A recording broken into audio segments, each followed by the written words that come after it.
সমস্যা কি? আপনার সমস্যা কি?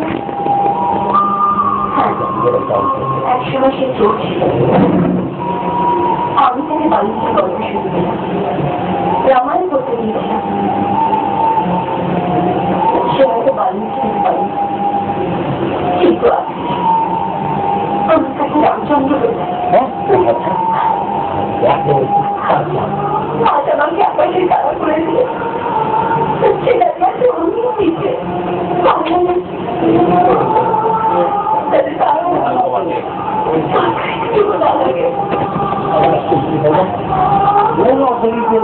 আমি বুঝতে পারছি না।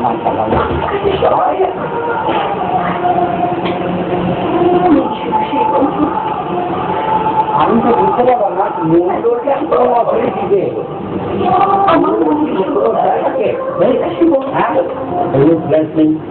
বড়াই বাবু নামের ফ্ল্যাট, বড়াই বাবু ট্যাক্স জমা করে ইলেকট্রিকের বিল জমা করে, ওর নামে আসতে বসি, ওর নামে আসতে বিল, কি বলে বলে আমি বুঝতে পারি না কি অদ্ভুত এখানকার। একদিন আমার মনে আছে যে আমার ছেলে বললো, আমি ছেলে আসতাম না, বলাবাবু এসে বসছিলেন মিটিংয়ে, ওনাকে বাড়ি বের করে দেওয়া হয়েছিল। আপনার কোনো এখানে কাজ নেই, আপনি করতে পারেন। এই যুদ্ধের রায়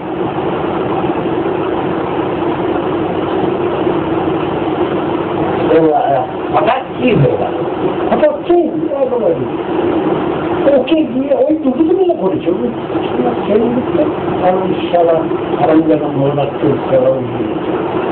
ভিতরে আশ্চর্য কথা। ওই দিকে গিয়ে ওকে কি করিয়েছে একেবারে যে কোনোদিন মিটিংয়ে আসতো না, সে সব একেবারে আমি চাইছে বিরাট চলতে যায় না। আমি আশ্চর্য, আমার আশ্চর্য লাগছে ওইটাই, কোন অধিকারে মিটিংটা হোক না। এই যে পাপের অবজেকশন রয়েছে, মল্লিকাতে রয়েছে, আমিও প্রচন্ড অবজেকশন করব, প্রচন্ড। আর তারপরে দেখি আজকে কি আসছি, কারণ কে না করছি, না করছিল। আপনি দেখেছেন? আমার হ্যাঁ দেখেছি, 8 তারিখে কেস আছে, আপনাকে যেতে হবে। না, আমার নামে তো সমন নাই, ওই সমন কি করার নেয়নি।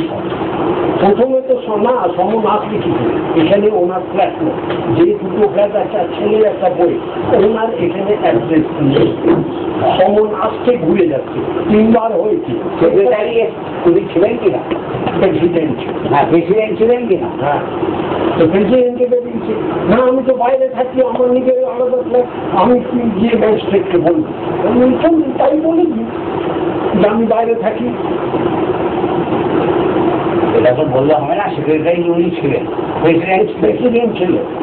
আমি হচ্ছি সবচেয়ে বড়, আমি জয়েন্ট সেক্রেটারি ছিল, কিন্তু ও আমাকে চিঠি দিয়ে দিয়েছে আগে সেক্রেটারি করে। সেই সময় সেক্রেটারি যে কেসে ডেট দিয়ে দিয়েছে ডেট দিয়েছে, সেই কেসে বদ্ধ ছিল, এই কাগজখানা আমার কাছে হয়েছে। আচ্ছা, একটা কথা বলছি, আপনি কিছু মনে করবেন না। প্রথম দিকে আমাকে জিনিসটা বলি, তবে আমি ভালোভাবে লড়তে থাকবো, একলা লড়বো।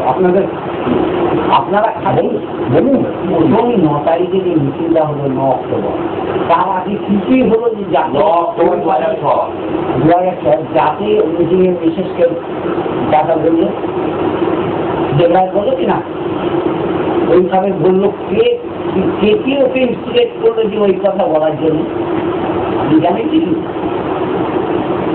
হ্যাঁ, হঠাৎ বলে ফেললো এই কথা।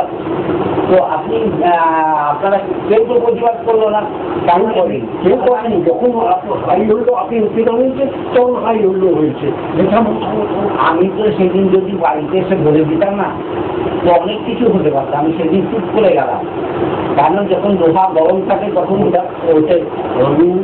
পরে এরা বেরিয়ে 2-4 জন কে বলেছেন জানি না, যে কথা বলা আপনার খুব অনুচিত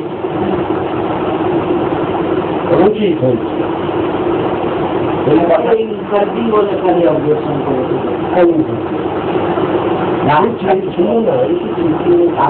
ঠিক আছে, এই কথাটা আপনি জানেন না, হঠাৎ বলে